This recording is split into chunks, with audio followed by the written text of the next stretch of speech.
Hey, how's it going?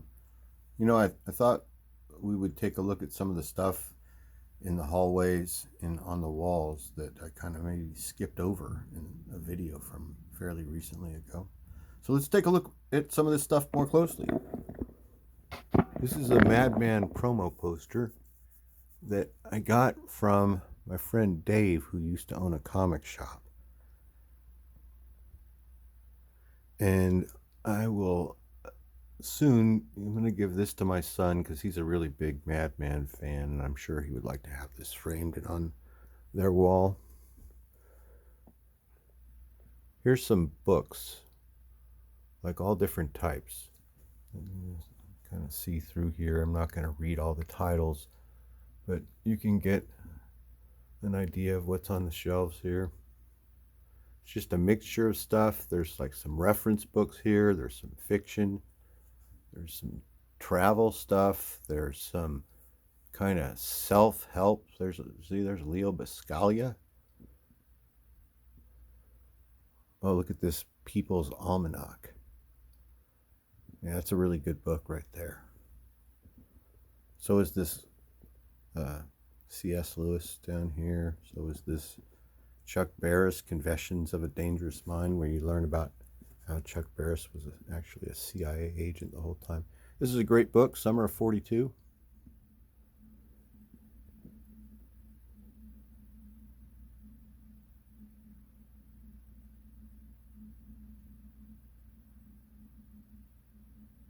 A lot of good stuff, right? Here's some large books.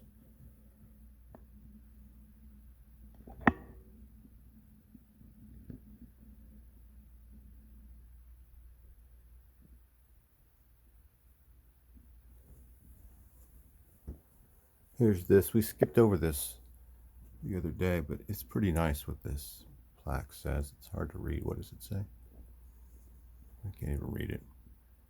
Anyway, it was nice. In appreciation of the outstanding service you provided during your tour in the Republic of Korea, the high quality of medical care provided by you in the emergency room was a direct result of your expertise. Best wishes from the entire staff of the emergency room. Sergeant, what's his name? Isn't that nice? This is another, these up here. This is for when I was a professional dancer for some time.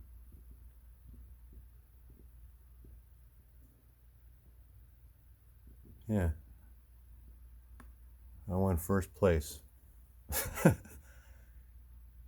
Here's some veterans dinner. First place.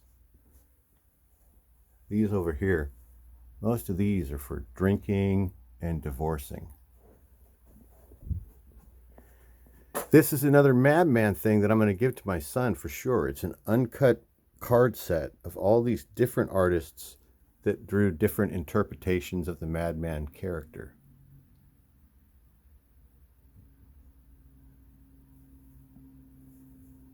And I'm sure that this is going to look, he'll find a spot for this in their place.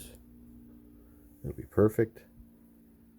You see, I have too many things to put up on my walls, and so I'm going to be parting with some of this stuff to my kids so that they can hang it on their walls, because I've been to my son's apartment and I see that they do have some wall space, so I'm going to pass on some stuff to them. This is my son Dylan's hand when he was 2. Isn't that cool? Here's my son's. Here's my siblings, my 2 sisters and my brother. Here's an autographed picture from Sid Haig. He signed it to my kids. It says, "To Simon and Dylan, take some fried chicken home to your mama." This is autographed by Bela Lugosi Jr. I think it just says to Dave or David from Bela Lugosi Jr. Really cool picture. This one is from PJ Souls from Rock and Roll High School, and then Stripes and a bunch of other movies. To David, Gabba Gabba Hey, PJ Souls, Riff Randall, Rock and Roller. Isn't that cool?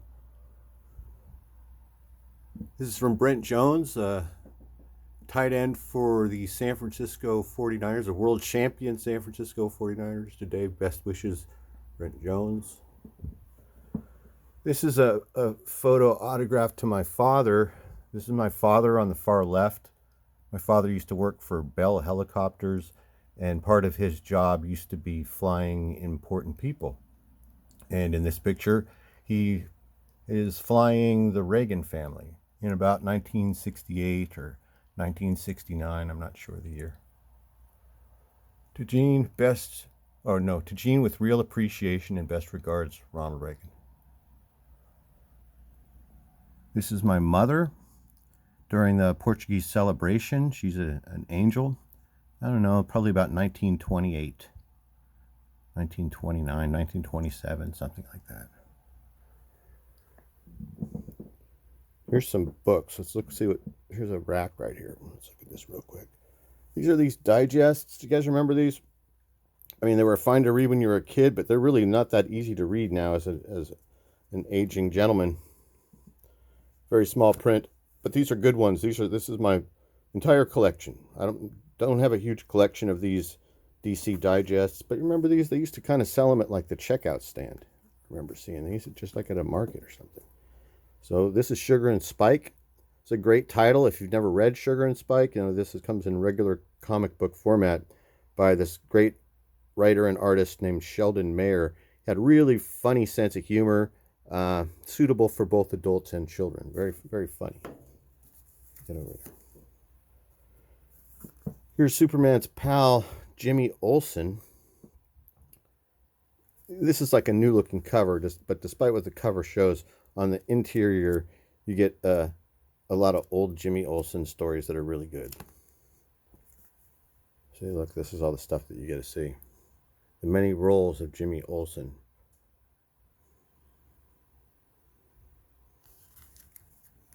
Here's another Sugar and Spike.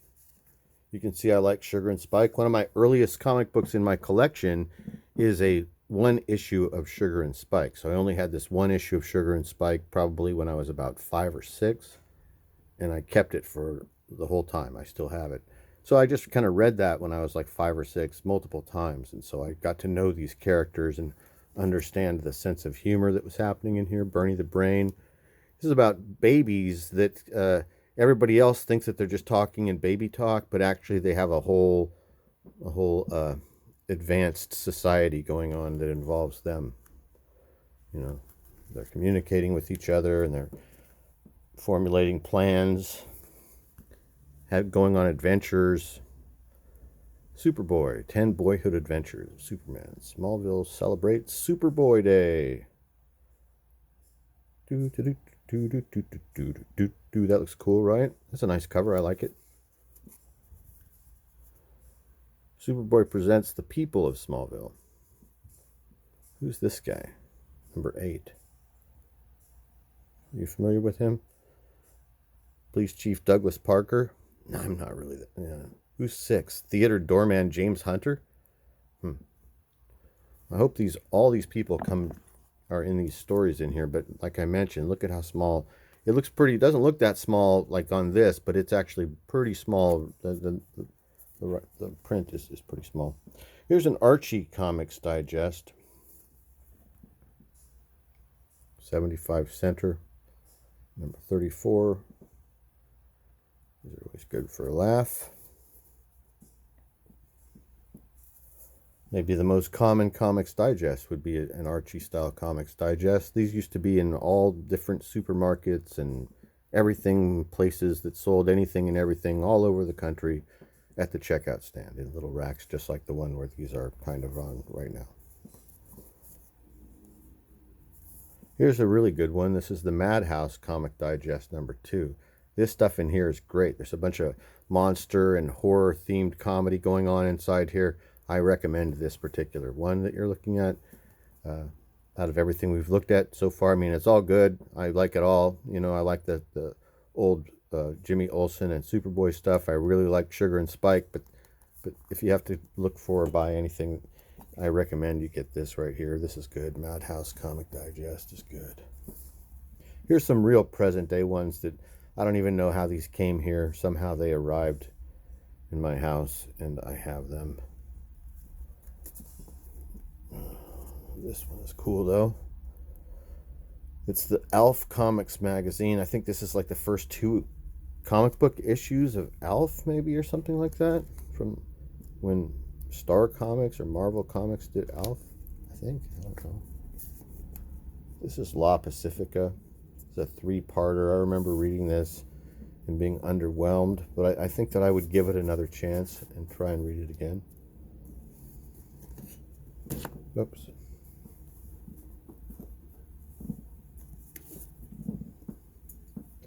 Maybe you've read La Pacifica and you thought it was pretty good. It's a 3-part graphic novel series that's in this digest format. The art is good throughout the entire series. On the interiors, covers are okay, but the story itself just didn't have a punch at the end that I would have wanted. Here's some of the original Betty Pages. These Betty Page digest size magazines that were coming out in the 90s that I bought a couple of. I don't have very many, just have a couple. These are great.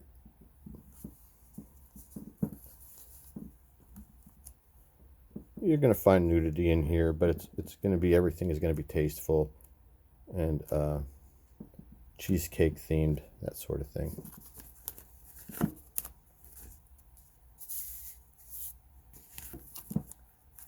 This is a great one. Look at this. Great cover.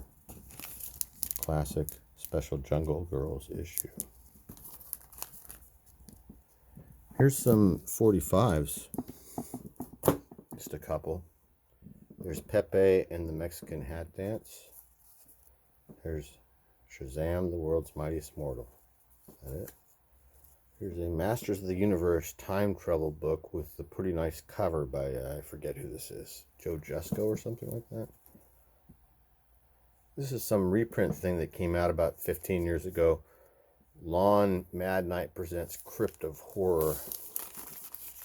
This was this deal where they were reprinting pre-code horror stories in black and white in this large format like this. I mean, it's a small format, but I mean, it's a lot of pages.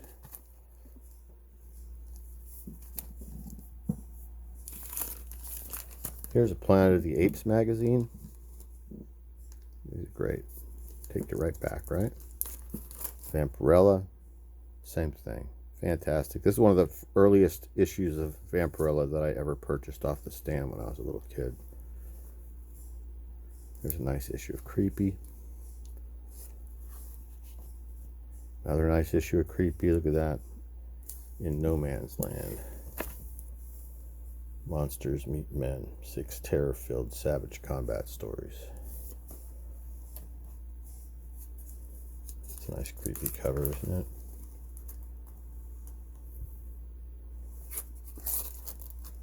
Here's Tommy, fantastic film book of the rock opera Smash. I bought this at the newsstand in Placerville, California. I just know this because of that date stamp. I remember this is shortly after I saw the movie in the theater. I saw this on the stand, and so I picked it up. It's just like a fumetti, I guess you would call it. It's the whole movie, I guess. Most of it, some parts of it in photographs. Bought this off the stand. This was great. I remember really liking this issue. This, I think, turned out to be kind of an infamous issue. A lot of people like this issue. And at the time, I just happened to stumble onto it, and it happened to be on the stand, so I bought it. Different periods of my life, I wasn't always like a monthly waiting on the edge of my seat comic buyer. I would just, occasionally buy stuff when I would see something that interested me. This is Marvel 1991, the year in review. Sure, I got this out of a dollar box, dollar bin. Same with this too. I remember showing this before to Paulo, and he knew exactly what this was. This is some European or Italian publication. It's just covers on heavy stock paper. See, that's 5,000 lira. But also, I found this like in a $1 or $2 bin. And it was wrapped in plastic at the time. But it's just a series of Thor covers from the Walt Simonson era. Beta Ray Bill. Here's Cavalier magazine. This is a men's magazine from the 50s or the 60s. It's not a really exciting cover on this one. And that's probably why I have it, because it was probably inexpensive, because the cover is not interesting to certain collectors, and so I could probably paid $5 or less for this.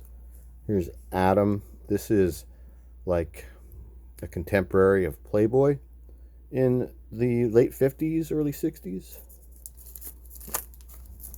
Here's Adam Film World 10, also related to the Adam magazine we just looked at. This is reviews of XXX or just X-rated magazines. Maybe XXX didn't exist at the time. X-rated magazines or X-rated movies. This is reviews of X-rated movies that would have been coming out in, like, I don't know, 1967 or 69 or something. I don't remember the date. This is Real Adventure. Now this is an actual, like, a sought-after men's adventure magazine type cover that people would want, you know, so they might pay a bit more for this.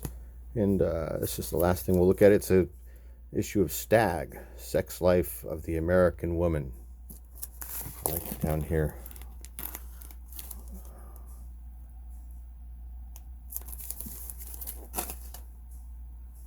I was police chief of Manchuria. Scratch one ammo dump. I just think that this is funny that it's Sex Life of the American Woman, and then he is like, see what he's doing? He's like cutting, he's using these wire cutters to cut through this submarine trap, or this netting, this metal netting underwater to free the passage of a boat or submarine, you know. And it's like a very death-defying, like dangerous, adrenaline-filled moment, and then it contrasted by the title of the article, Sex Life of the American Woman. Just classic. Thanks for watching. I hope you enjoyed looking at this stuff. There's much more to look at, but we're at the 17-minute mark. So I think we're going to sign off for now. I'll talk to you guys next time.